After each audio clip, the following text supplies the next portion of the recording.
नमस्कार, आप देख रहे हैं 4 PM और मैं हूं अभिषेक मिश्रा। बिहार के मुख्यमंत्री नीतीश कुमार को लेकर बड़ी खबर आ रही है। बिहार के मुख्यमंत्री नीतीश कुमार जेडीयू के राष्ट्रीय अध्यक्ष भी हैं।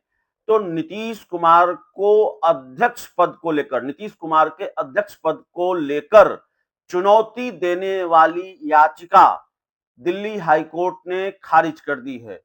बिहार के मुख्यमंत्री नीतीश कुमार को दिल्ली हाईकोर्ट से बड़ी राहत मिली है, या यूं कहें कि जेडीयू के राष्ट्रीय अध्यक्ष नीतीश कुमार को दिल्ली हाईकोर्ट से बड़ी राहत मिली है। दिल्ली हाईकोर्ट के इस फैसले को लेकर जो खबर आ रही है, या दिल्ली हाईकोर्ट से जुड़ी हुई ये जानकारी जो निकलकर सामने आ रही है, वो जानकारी यह है कि जेडीयू के निष्कासित सदस्य द्वारा एक याचिका दायर की गई थी, जिसमें चुनौती दी गई थी नीतीश कुमार के अध्यक्ष होने को लेकर, और उस याचिका को दिल्ली हाईकोर्ट ने आज खारिज कर दिया है। बिहार के मुख्यमंत्री नीतीश कुमार के जेडीयू अध्यक्ष चुने जाने को लेकर चुनौती दी गई थी। चीफ जस्टिस देवेंद्र कुमार उपाध्याय और जस्टिस तुषार राव गडेला की बेंच ने जेडीयू के निष्कासित सदस्य गोविंद यादव द्वारा दायर अपील को खारिज कर दिया गया है। जब नीतीश कुमार जेडीयू के राष्ट्रीय अध्यक्ष चुने गए, तो पार्टी से निष्कासित किए गए गोविंद यादव ने एक याचिका दायर की दिल्ली हाईकोर्ट में, और नीतीश कुमार के अध्यक्ष पद पर चुने जाने को चुनौती दी। दिल्ली हाईकोर्ट ने आज इसी याचिका को खारिज की है।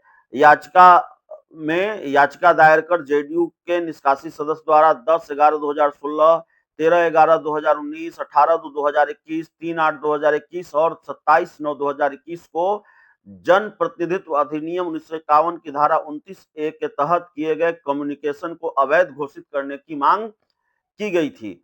अपनी अर्जी में गोविंद यादव ने दलील दी थी कि ये कम्युनिकेशन जेडीयू के संविधान और नियमों के उल्लंघन में कथित रूप से धोखाधड़ी कराए गए चुनावों के आधार पर जारी किए गए थे। दिल्ली हाईकोर्ट के सिंगल जज की बेंच ने याचिका को खारिज करते हुए कहा था कि चुनाव आयोग ने याचिकाकर्ता की आपत्तियों को अस्वीकार किया था और नीतीश कुमार के नेतृत्व वाले गुट को वैध जेडीयू के रूप में मान्यता दी थी। साथ ही उनके गुट को बिहार में राज्य पार्टी के रूप में आरक्षित चुनाव चिन्ह तीर के उपयोग का अधिकार प्रदान किया था। यानी ये फैसला नीतीश कुमार के हक में आया था।